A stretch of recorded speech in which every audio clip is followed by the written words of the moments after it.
او عمر، سرکار فاروق کو آوازیں دے رہا ہے اتنی بے تکلفی سے، مدینہ کی گلیوں میں ہو کے لگا رہا ہے، او عمر، اے عمر۔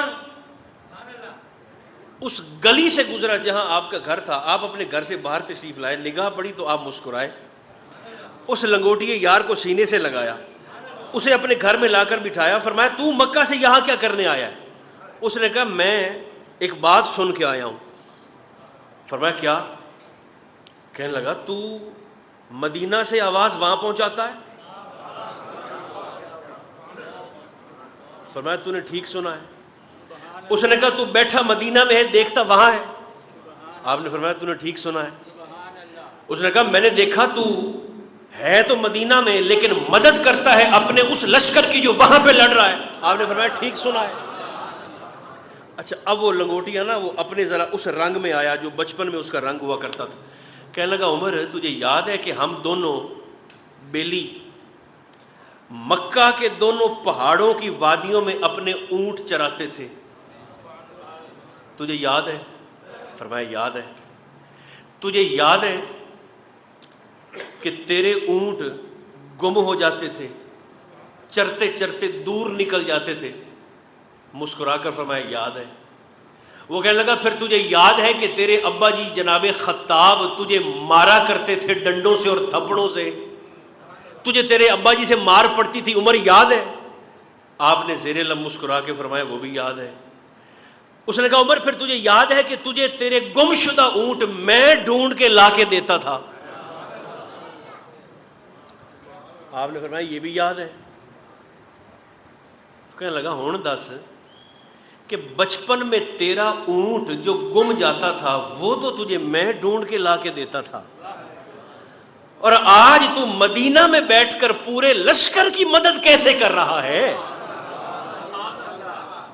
صرف یہ سوال پوچھنے کے لیے میں مکہ سے یہاں تیرے پاس مدینہ میں آیا ہوں۔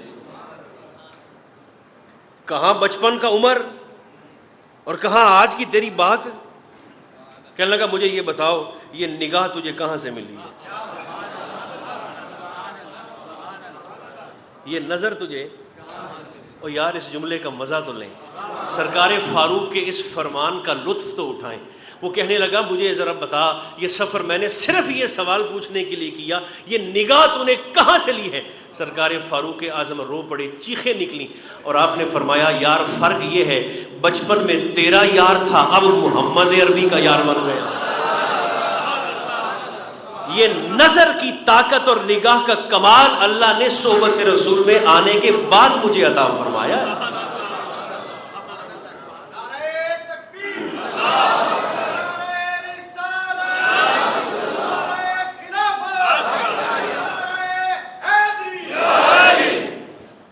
ولی وہ ہوتا ہے جو قریب ہو، اور جن کے سائیں قریب ہوتے ہیں بشرطے کے سائیں ہو، بشرطے کے کوئی سائیں ہو۔ مٹی کی ڈھیری پڑی ہے، 100 سال بھی پڑی رہے تو پڑی ہے، مٹی جو ہوئی، اگر اتفاق سے اس مٹی کی ڈھیری کے پاس سے کوئی کاریگر گزرے اور اس میں سے اتنی ساری مٹی کو اٹھا کر اپنے ساتھ لے جائے اور اس مٹی پر کرے محنت اور مٹی پر ڈالے توجہ اور مٹی پر کرے نگاہ اور مٹی سے کرے محبت، تو کتنی خوش نما چیزیں اسی مٹی سے بنا دیتا ہے۔ اسی طرح یہ بھی مٹی ہے، مٹی کا ڈھیر ہے، پڑی رہے تو پڑی رہے، کسی کی توجہ نہ ہو تو مٹی کا ڈھیر ہے، لیکن اگر یہ کسی کاریگر کے ہتھے چڑھ جائے اور کسی کامل کی نگاہ میں آ جائے اور اس مٹی کا کوئی سائیں اگر بن جائے تو کیسے کیسے رنگ میں وہ کاریگر اس مٹی کو ڈال دیتا ہے۔ شیخ سعدی نے نا ایک بڑی خوبصورت بات لکھی، شیخ سعدی شیرازی علیہ رحمہ، آپ نے نا ایک دن اپنے حلقہ شاگردوں میں، حلقہ ارادت میں آپ بیٹھے تھے، شیخ سعدی شیرازی، آپ نے ایک سوال کیا اپنے شاگردوں سے، فرمانے لگے یہ بتاؤ کہ ہرنی دبلی پتلی بھی ہوتی ہے، ہرنی کا وزن بھی شیر کے مقابلے میں کم ہوتا ہے، ہرنی کی رفتار بھی ببر شیر کے مقابلے میں زیادہ ہوتی ہے، شیر کا وزن بھی زیادہ، اس کی رفتار بھی ہرنی کے مقابلے میں کم ہوتی ہے، لیکن تیز رفتار ہونے کے باوجود ہرنی پکڑی کیسے جاتی ہے؟ دوڑنے میں ہرنی تیز ہے، وزن میں تھوڑی ہے، شیر کا وزن زیادہ ہے، وہ دوڑنے میں اتنا تیز نہیں ہے، لیکن شیر جب بھی ہرنی کا پیچھا کرتا ہے وہ اسے پکڑ لیتا ہے، اس کی وجہ کیا ہے؟ شاگردوں نے کہا حضور ہمیں تو نہیں پتہ، آپ ارشاد فرمائیں۔ تو آپ فرمانے لگے اس کی وجہ یہ ہے کہ جب بھی شیر، اس میں دیکھیں ہمارے لیے سیکھ کتنی بڑی ہے، فرماتے جب بھی شیر ہرنی کا پیچھا کرتا ہے، ہرنی بار بار پلٹ پلٹ کر رک رک کر پیچھے دیکھتی ہے کہ شیر کہاں تک پہنچا ہے،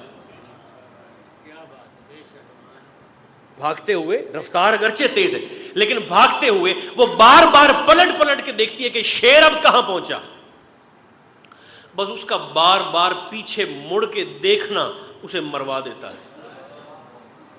جبکہ شیر جب پیچھا کرتا ہے تو شیر پلٹ کر نہیں دیکھتا، چونکہ اس کے پیچھے ہوتا کوئی نہیں، شیر کے پیچھے، خدا را غور فرمائیے گا، شیر کے پیچھے ہوتا کوئی نہیں، وہ نظر رکھتا ہے سامنے اپنی منزل پر۔ فرمایا جو ماضی پر نظر رکھتے ہیں وہ مارے جاتے ہیں، اور جو شیر کی طرح مستقبل اور اپنی منزل پر نظر رکھتے ہیں وہ اپنی منزل مقصود کو پا لیتے ہیں۔